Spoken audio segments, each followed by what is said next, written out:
Hello. General Hospital today will revealing. The latest revelations from General Hospital suggest that the courtroom drama surrounding Michael Corinthos is far from over, and in fact may be entering its most psychologically brutal phase.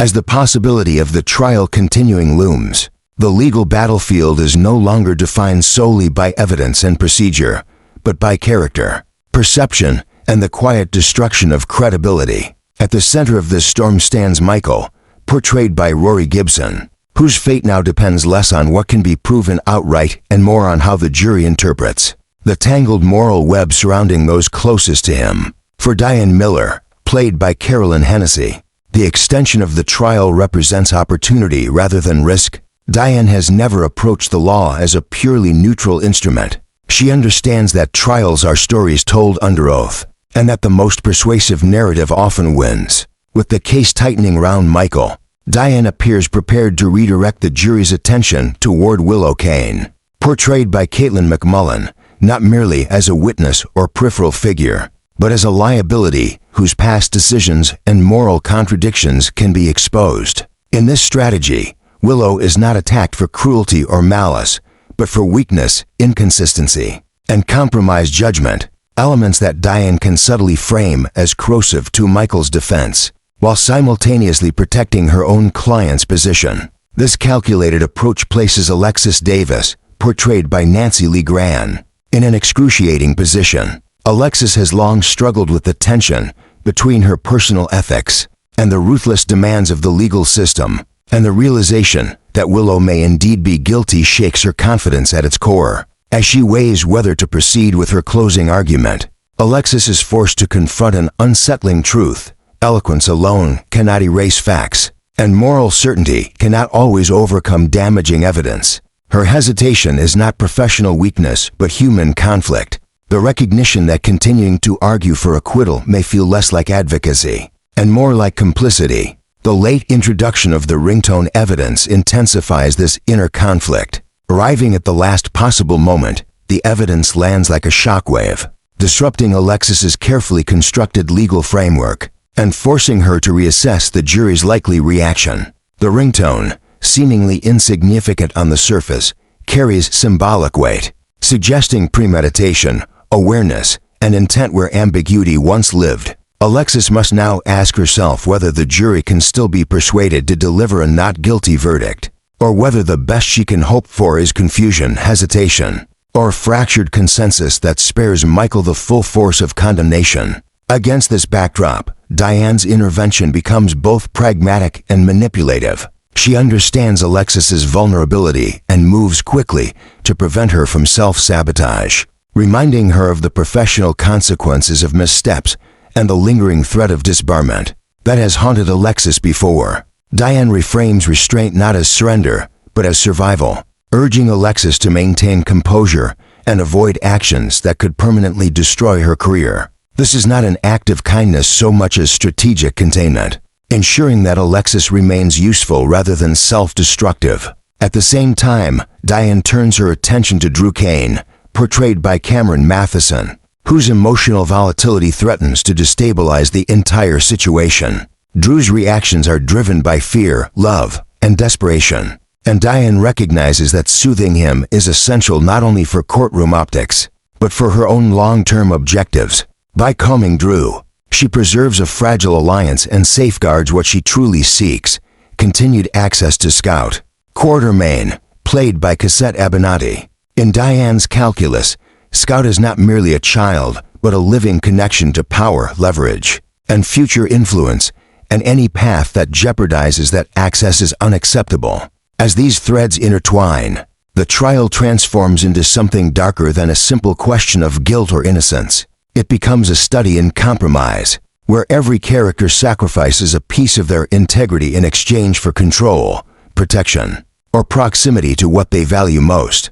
Michael's legal peril exposes the fault lines within those defending him, revealing how fear reshapes loyalty and how justice bends under emotional weight. The courtroom may decide Michael's fate, but the true verdict is already being delivered in private calculations, silent concessions, and the uneasy realization that in Port Charles, Winning often comes at a cost no verdict can fully measure.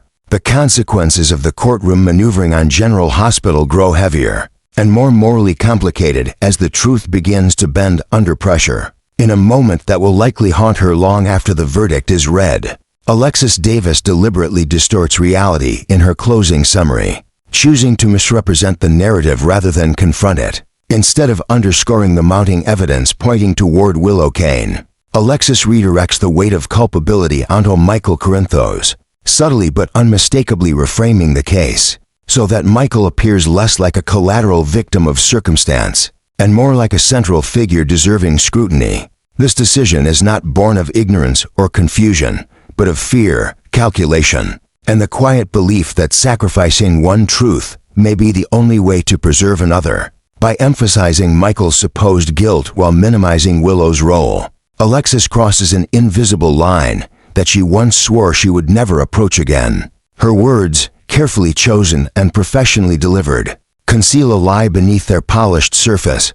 The jury is guided not toward clarity, but toward a distorted version of events in which Michael's actions and motives are magnified, while Willow's are softened into ambiguity. Alexis understands exactly what she is doing, and that awareness becomes the most painful part of the act. She is not merely defending a client or protecting a legal strategy. She is reshaping the moral landscape of the case, knowing full well that the repercussions will extend far beyond the courtroom walls. As a direct result of this shift, Michael Corinthos, portrayed by Rory Gibson, finds himself drifting into deeper danger. Alexis's earlier decision to scrutinize Michael as a potential suspect now returns with devastating force. What once appeared to be a temporary redirection designed to create reasonable doubt becomes a permanent stain on Michael's position. The more Alexis framed Michael as someone worthy of suspicion, the easier it becomes for the system to accept that framing as truth.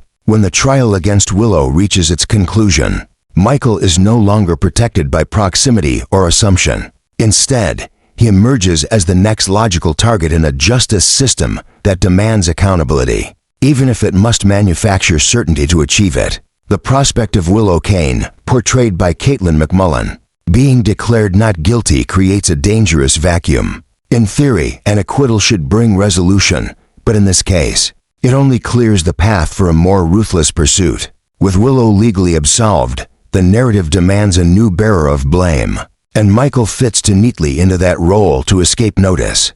The possibility that he may have been the one who shot Drew Kane begins to crystallize in the minds of those watching closely, transforming suspicion into near inevitability. The courtroom may pronounce Willow free, but it does so at the cost of redirecting its hunger for justice toward Michael. Drew Kane, portrayed by Cameron Matheson, remains the silent axis around which this entire tragedy spins. The unanswered questions surrounding his shooting refuse to disappear, and as long as those questions linger, someone must be held responsible.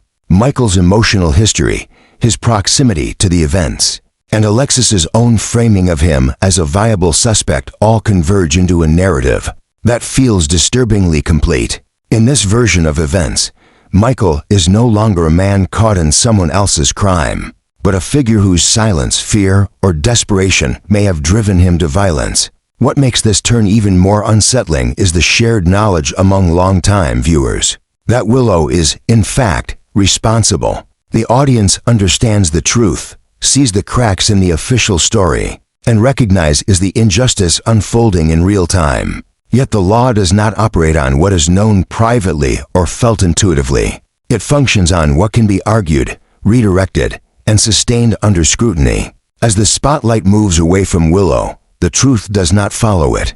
Instead, it remains buried beneath strategy, ambition, and the need for closure at any cost. This is where Assistant District Attorney Justine Turner, portrayed by Knott's named contractor, steps into sharper focus. Once Willow is no longer a viable target, Justine's attention naturally shifts to Michael, not out of personal vendetta but out of procedural momentum. The case demands progression, and Michael represents the most accessible continuation of the narrative. With the groundwork already laid by Alexis herself, Justine can pursue Michael with confidence, armed with prior insinuations, circumstantial alignment, and the unspoken understanding that the justice system rarely admits when it has followed the wrong path. As events move forward, the tragedy of this arc lies not in a single lie, but in how easily that lie becomes structural. Alexis's moment of dishonesty does not remain confined to one summary or one argument. It reshapes the trajectory of multiple lives. Michael's future darkens. Willow walks free under a shadow she no longer legally carries, and the truth becomes an unspoken casualty of a system that values resolution over accuracy.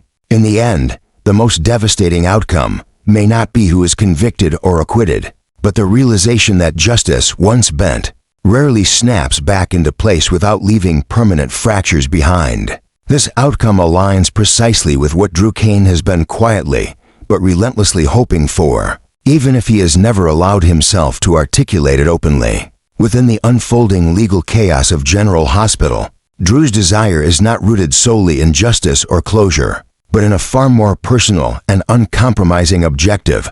He wants to see Michael Corinthos punished, publicly and permanently, for a crime that has reshaped his life. The possibility of Michael facing prison time represents, to Drew, a form of restoration, a rebalancing of power after months of feeling violated, sidelined, and emotionally erased by events he could not control. For Drew, the image of Michael behind bars is not simply about accountability. It is about consequences that extend beyond the courtroom and into the most intimate corners of family life. He believes that only a lengthy prison sentence would create the conditions necessary for Willow to reclaim full custody of her children, free from Michael's influence and legal entanglements. In Drew's mind, this is not cruelty but inevitability. He sees Michael's removal from the family structure as a corrective act, one that would finally allow Willow to rebuild a stable, uncontested future without the constant shadow of scandal, suspicion, and unresolved violence hanging over her household. This expectation reveals how deeply Drew's thinking has evolved from emotional survival to strategic calculation. He is no longer reacting to pain, he is anticipating outcomes. The legal system becomes, in his view, a mechanism through which personal order can be restored. If Michael is incarcerated, Willow's path forward becomes clearer, cleaner, and legally unchallenged. Drew frames this not as manipulation, but as the natural consequence of wrongdoing finally catching up to the person responsible. Whether or not that responsibility is accurately assigned becomes secondary to the result Drew believes must occur. Even if events do not spiral as far as Drew hopes, the threat to Michael remains immediate and severe. The shifting legal focus makes it entirely plausible that Michael could be arrested, formally charged, and compelled to stand trial. The protective assumptions that once surrounded him are eroding rapidly, replaced by a narrative that casts him as a man capable of violence, secrecy, and desperation. Arrest alone would be enough to fracture his remaining sense of stability, pulling him into a system that rarely distinguishes between suspicion and certainty. Once momentum has taken hold, for Michael Corinthos, portrayed by Rory Gibson, the danger lies not just in potential conviction, but in the prolonged exposure of a public trial. A courtroom battle would strip away whatever moral ambiguity still shields him, forcing every decision, every emotional reaction, and every past conflict into the harsh light of scrutiny. Even before a verdict is reached, the process itself would exact a devastating toll, isolating him socially, legally, and emotionally. The mere act of standing trial could permanently redefine how he is perceived, regardless of the eventual outcome. Willow Kane, portrayed by Caitlin McMullen, stands at the center of this potential fallout, even as she appears to move beyond legal danger herself. Michael's prosecution would paradoxically liberate her while simultaneously binding her fate to his downfall. Full custody, emotional independence, and social vindication could all become attainable, but at the cost of witnessing the man who once anchored her life unravel in public. Whether she views this as justice, relief, or quiet devastation remains an open question, one that adds further complexity to an already morally tangled storyline. From a storytelling perspective, the possibility of Michael facing a trial of his own represents the most volatile direction the narrative could take. If the writers choose to fully exploit the dramatic potential of this arc, They could place Michael at the center of a high-stakes courtroom showdown that mirrors, and perhaps eclipses, the tension of Willow's case. Such a trial would not merely revisit questions of guilt and innocence, but would expose the cumulative damage caused by lies, redirected blame, and strategic silence. Every character involved would be forced to confront the consequences of choices made under pressure, revealing how easily justice can be reshaped by personal agendas. In this scenario, the legal system becomes a stage for emotional reckoning rather than resolution. Drew's desire for punishment, Willow's pursuit of stability, and Michael's struggle to preserve his identity would collide in a narrative that refuses easy answers. The tension would not stem from whether Michael is guilty alone, but from whether truth still has a place in a system already bent by fear and ambition. If the story moves in this direction, Michael's trial would stand as a defining chapter, one that tests not only the character's loyalties and ethics, but the very idea of justice in Port Charles, where outcomes are rarely clean and redemption is never guaranteed. Diane Miller's next move could push the legal fallout on General Hospital into far more dangerous and morally explosive territory, not by reopening Willow Kane's case in a formal sense, but by attacking the foundation on which the jury's verdict was built. Diane is fully aware that a legal reversal is almost impossible under the protection against double jeopardy. Yet that limitation does not prevent her from shaping the public narrative. She could argue, with precision and force, that the jury reached the wrong conclusion, not because the evidence was insufficient, but because it was deliberately obscured. In doing so, Diane would not be seeking another conviction for Willow, but rather exposing how justice was diverted, leaving the wrong person facing punishment. At the heart of this argument lies the unresolved ringtone scandal, a detail that has lingered like an untreated wound beneath the surface of the trial. Diane could present this evidence as the missing link, the element that should have altered the jury's understanding of intent and responsibility. By reconstructing the timeline and demonstrating how the ringtone evidence points directly back to Willow, Diane would effectively reveal that the verdict was not merely mistaken, but compromised. This revelation would not only call the jury's judgment into question, but also expose how fear, manipulation, and strategic silence shaped the outcome far more than truth ever did. Such an unraveling could be magnified if testimony from Kai Taylor, portrayed by Jens Austen Astrup, and Trina Robinson, portrayed by Tabyana Ali, were brought forward. Their voices, once restrained by self-preservation and uncertainty, could now become catalysts for a broader reckoning. With Willow legally cleared, the risks that once silenced them diminish. The danger of retaliation, misinterpretation, or collateral blame no longer carries the same weight, freeing them to speak openly about what they saw, what they suspected, and what they chose not to say when the stakes felt too high. For Trina in particular, the moral pressure is no longer abstract. Her concern has shifted sharply toward the possibility that Michael Corinthos may be sent to prison for a crime he did not commit.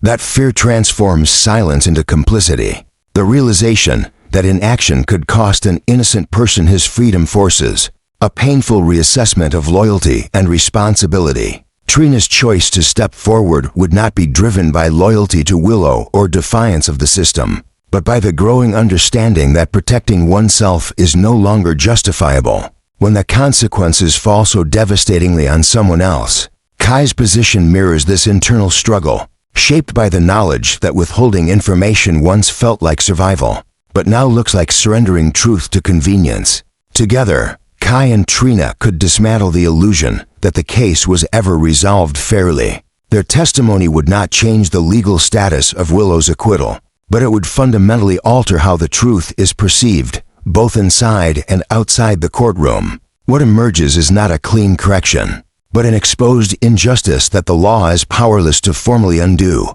This is the cruel paradox at the center of the storyline. True justice cannot be fully executed because the law forbids retrying Willow for the same crime. The verdict stands unmovable and final, even as its moral foundation collapses. Yet Diane's objective would not be to violate the law, but to illuminate its limitations. By publicly establishing that Willow was guilty and that Michael is innocent, Diane could restore moral clarity, if not legal symmetry. In doing so, she reframes justice as something larger than verdicts, something rooted in truth rather than procedure. Michael Corinthos, portrayed by Rory Gibson, stands to gain everything and nothing from such a revelation. His name could be cleared in the eyes of those willing to see the truth, yet the legal machinery already in motion may not slow down. Public vindication does not automatically halt prosecution, especially when institutional momentum has taken hold. The emotional relief of being understood may arrive too late to prevent arrest, trial, or incarceration. The threat intensifies as Assistant District Attorney Turner prepares to pursue Michael aggressively. With Willow no longer a viable target, Turner's focus sharpens, driven by professional determination and the expectation that someone must be held accountable. Michael's lineage as the son of Sonny Corinthos, portrayed by Maurice Benard, only heightens the stakes. The prosecution is not merely about one man's guilt, but about power legacy, and the symbolic value of proving that no name is above the law. Turner's pursuit promises to be relentless, fueled by the belief that Michael represents both opportunity and necessity within the broader legal narrative. As this storyline unfolds, the tension no longer rests on whether the truth exists, but on whether it still matters in a system constrained by its own rules. Diane's efforts to expose Willow's guilt may restore balance in the court of public opinion, but they cannot erase the danger Michael faces. The possibility of a new trial looms, not as a search for truth, but as a test of endurance, loyalty, and moral resilience. For viewers, the path ahead promises a harrowing exploration of how justice can be simultaneously revealed and denied, leaving lives permanently altered in the space between what is known and what can be legally acknowledged.